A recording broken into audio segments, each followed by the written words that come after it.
আজকের রেসিপিটা হায়দ্রাবাদের একটা খুব পপুলার রেসিপি, যেটা হায়দ্রাবাদের আপনারা প্রায় সব জায়গায় পেয়ে যাবেন। রেসিপিটা একদম সব ঘরোয়া উপকরণ দিয়ে আপনাদের করে দেখাবো। দেখবেন কত সহজেই রেসিপিটা করে নেওয়া যায়। আর রেসিপিটা পারফেক্টলি করার জন্য সাথে অবশ্যই থাকবে অনেক tips and tricks. By the way, আমি শেফ অতনু, আপনারা দেখছেন অতনুর রান্নাঘর। আর আজকে আমাদের রেসিপি হায়দ্রাবাদি চিকেন ফ্রাই। তাহলে হায়দ্রাবাদি চিকেন ফ্রাই বানানোর জন্য আমি এখানে নিয়ে নিয়েছি 2 কেজি চিকেন, যেটাকে আমি কেটে নিয়েছি। দেখুন ঠিক এইভাবে, খুব বেশি বড়ও নয় আবার খুব বেশি ছোটও নয়, এরকম মিডিয়াম সাইজ করেই কেটে নেবেন। আশা করি নিশ্চয়ই বুঝতে পারছেন আমি ঠিক কীভাবে কেটে নিয়েছি। বাট লেগ পিসগুলো দেখুন আমি অ্যাজ ইট ইজই রেখেছি। এবার এই চিকেনটাকে আমি ম্যারিনেট করে নেবো। আর ম্যারিনেশনের জন্য লাগছে 1.5 চা চামচ হলুদ গুঁড়ো, এই ছোটো চামচের 1.5 চা চামচ দিয়ে দিলেই হবে। তারই সাথে 2 চা চামচ নুন, এরপর লাগবে একটা গোটা পাতি লেবুর রস। আপনারা চাইলে এই লেবুর রসের বদলে ভিনিগারও অ্যাড করতে পারেন। এটা বেসিক্যালি চিকেনের যে একটা স্মেল থাকে সেটাকে কাটিয়ে দেবে। এবার এটাকে আমি ভালো করে মেখে নিচ্ছি। হাতে যদি আপনাদের 20 থেকে 25 মিনিট থাকে তাহলে দেখবেন এটা আপনারা ইজিলি করে নিতে পারছেন। আর এটাকে ভালো করে মেশানো হয়ে গেলেই এইভাবে রেখে দিন 5 থেকে 7 মিনিটের জন্য।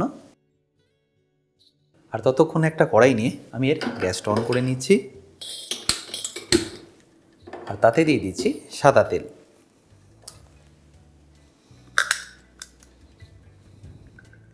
তেলটা এখানে একটু আপনাদের বেশিই দিতে হবে।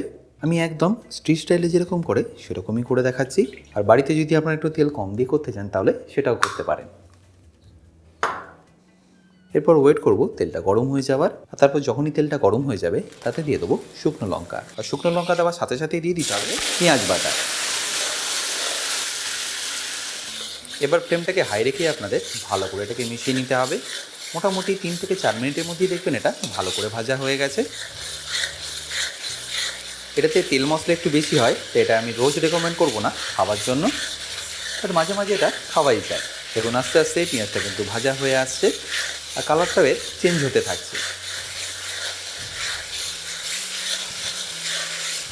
এবার দেখুন আস্তে আস্তে পেঁয়াজটা কিন্তু ভাজা হয়ে এসছে। ঠিক এই স্টেজে আপনাদের দিয়ে দিতে হবে ম্যারিনেট করা চিকেনটা।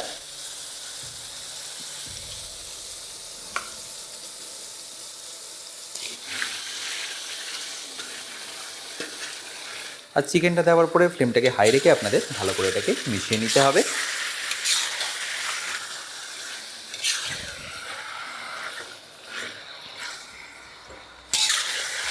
পিসগুলো আমি ছোটো ছোটো এই কারণেই রেখেছি যাতে এটা তাড়াতাড়ি কুক হয়ে যায়।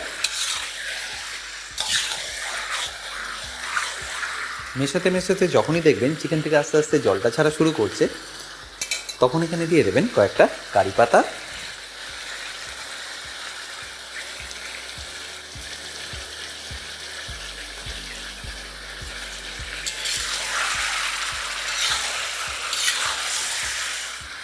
আর কারি পাতা দিয়ে একবার ভালো করে মিশিয়ে নেওয়ার পরে এখানে আমি দিয়ে দিচ্ছি আদা বাটা। আদা বাটা আমি দিয়ে দিচ্ছি এখানে বড় চামচের 1.5 চা চামচ। আর তারই সাথে রসুন বাটা দিয়ে দিচ্ছি 3 চা চামচ। এই রেসিপিতে রসুন বাটার পরিমাণটা আপনাদের একটু বেশিই লাগবে।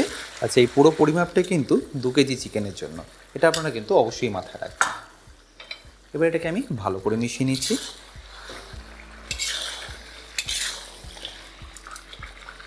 আচ্ছা, এখনও কিন্তু আমি ফ্লেমটা লো করিনি। আদা রসুনটা দেওয়ার পরে আপনাদের ফ্লেমটাকে লো টু মিডিয়াম করে নিতে হবে। তাহলে দেখবেন আদা রসুনটাও ভালোভাবে কুক হয়ে যাবে আর চিকেন থেকেও আস্তে আস্তে জলটা ছাড়বে। এবার দেখুন চিকেন থেকে আস্তে আস্তে কিন্তু জলটা ছাড়া শুরু করেছে। ব্যাস এই স্টেজে আপনাদের দিয়ে দিতে হবে মশলা। আর মশলার মধ্যে সব ঘরোয়া মশলা এখানে দিয়ে দেবো। প্রথমে দিয়ে দেবো 1 চা চামচ বড় চামচের জিরে গুঁড়ো, তারই সাথে 2 চা চামচ ধনে গুঁড়ো, আর সবশেষে 2 চা চামচ কাশ্মীরি লঙ্কার গুঁড়ো রঙের জন্য। আপনারা চাইলে লঙ্কা গুঁড়োর জায়গায় কিন্তু চিলি পেস্টও ব্যবহার করতে পারেন। লঙ্কা গুঁড়োটাই যেহেতু ইজি অ্যাভেলেবেল তাই এটাই আমি ব্যবহার করলাম। এই সব কটা মশলা দেওয়ার পরে একবার ভালো করে আপনাদের মিশিয়ে নিতে হবে। এই সময় কিন্তু ফ্লেমটা আমি মিডিয়ামই রেখেছি, সেটা আপনাদের মাথায় রাখতে হবে। বেশি জোরে দিলেই এই সময় কিন্তু মশলাগুলো জ্বলে যাওয়ার একটা সম্ভাবনা থাকে। এই ফ্লেমটা মিডিয়াম রেখে এটাকে ভালো করে মিশিয়ে নিন, ঠিক আমি যেভাবে মেশাচ্ছি। এই রান্নায় কিন্তু আমি কোনো রকম জল ব্যবহার করব না। চিকেন থেকে যে জলটা বেরোবে সেটা দিয়ে এটা ভালো করে কুক হয়ে যাবে। আর মেশানো হয়ে গেলে নুনটা এখানে একটু চেক করে নেবেন, যদি কম লাগে তাহলে একটু দিয়ে দেবেন। আমি আগেও যেহেতু নুন ব্যবহার করেছি তাই এখানে বুঝে আমি নুনটা দিয়ে দিলাম, আর তারই সাথে ঝালের জন্য একটু কাঁচা লঙ্কাও দিয়ে দিয়েছি। এরপর এটাকে ভালো করে একবার মিশিয়ে নিই। দেখতেই পাচ্ছেন কালারটা কতটা সুন্দর চলে এসছে, আর চিকেনও কিন্তু এখন প্রায় 80% কুক হয়ে গেছে। বাড়িতে কোনো গেস্ট আসলেও কিন্তু এটা আপনারা ইজিলি করে নিতে পারবেন, খুবই কম সময়ের মধ্যে এটা হয়ে যায়। দেখতেই পাচ্ছেন একদম ঝামেলা ছাড়াই। এবার কোনো রকম জল না দিয়ে এটাকে আমি এইভাবেই কুক হতে দেবো স্লো ফ্লেমেই 5 থেকে 7 মিনিট। আর চাইলে এটাকে আপনারা কিন্তু ঢাকা দিয়েও কুক করে নিতে পারেন।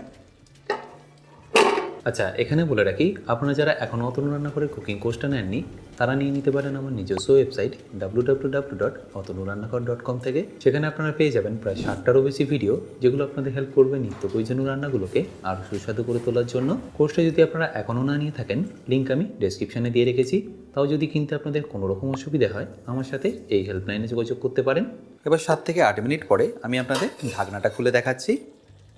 দেখুন চিকেন থেকে জলটা তেলটা কতটা ভালোভাবে ছেড়ে দিয়েছে, আর চিকেনগুলো দেখুন এখন পারফেক্টলি কুক হয়ে গেছে।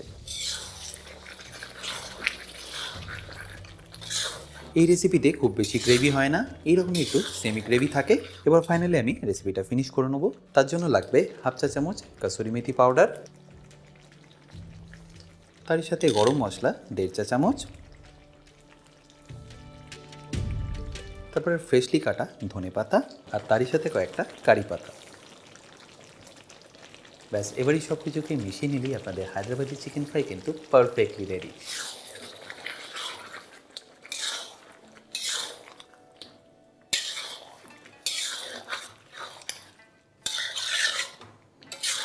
আশা করি সম্পূর্ণ রেসিপিটা আপনাদের নিশ্চয়ই ভালো লেগেছে, আর ভালো লাগলে প্রতিবারের মতো আমাকে কিন্তু কমেন্টে জানাতে ভুলবেন না। বাই দ্য ওয়ে, আমি শেফ অতনু, আপনারা দেখছিলেন অতনুর রান্নাঘর। দেখা হচ্ছে আপনাদের সাথে একটা নতুন রেসিপি নিয়ে নেক্সট এপিসোডে। ভালো থাকবেন, সুস্থ থাকবেন।